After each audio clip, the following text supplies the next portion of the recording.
The game world of Testament The Order of High Human is rich in detail and features an engaging storyline. The post-apocalyptic fantasy setting is well developed, and the breathtaking landscapes are eye-catching. In addition, the combat system is dynamic and offers many abilities and playstyles, allowing the player to customize their actions. Testament is a single-player game that tells the story of Aran, Teresa's immortal guardian who was betrayed by his brother Arvan. Arvan stripped him of his strength and left him wounded and mortal. We will comfort Arvan by developing our unique fighting style to restore Tezara to her former glory. Meanwhile, the world plunged into chaos and the once peaceful lands were invaded by orcs. We woke up in the house of a monster who calls himself Father Nature, who has healed our wounds, but clearly has bad intentions. Take the sphere of Lyra, an artifact entrusted to the higher people, the bearers of which we are. Then we have to run, meeting with the first obstacles that will allow us to master the basic controls of the game.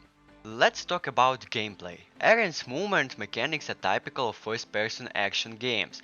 The character can run, jump, climb, crouch, dash forward or backward to dodge or attack if necessary. There is actually nothing new in this regard. There is also the ability to block attacks, but the blocking position doesn't last long, making it often useless. It should be noted that the game lacks dynamic and the combat feels a little clunky, which can move some fighting extremely difficult. Of course, there is room to improve the artificial intelligence of opponents, because sometimes they don't even notice our presence, even if we move a few meters away from them. So, little bit about weapons and abilities. Shortly after escaping from the house of Father Nature, who will pursue us, we acquire a sword, and later a bow and arrows. Depending on the situation, we can choose which weapon to use. A bit later in the game, we will also get abilities. Pay attention to the bow.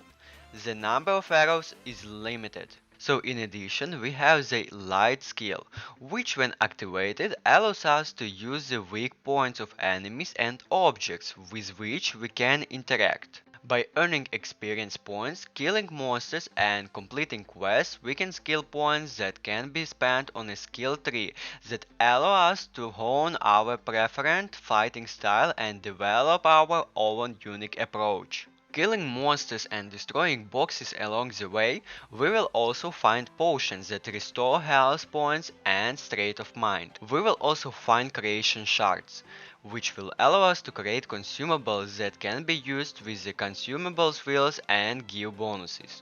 Having escaped from the Purser, we will get to the location where we can get our first abilities, and here the action puzzle platformer begins. Actually, it's quite nice, but perhaps still too straightforward. So what is our impression?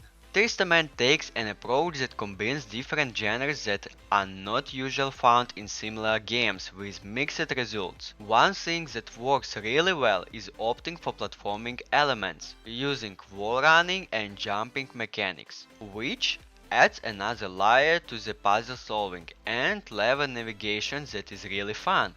The game has a nice soundtrack and well-chosen dialogue. Also, the sound effects leave a lot to be desired. The story of the game gradually explained to us. It's classic and well known to fans of this genre, as is the plot. The main characters are well animated, while the secondary characters, such as the orcs that we encounter anywhere, have a simpler and more limited design. Now, outcome.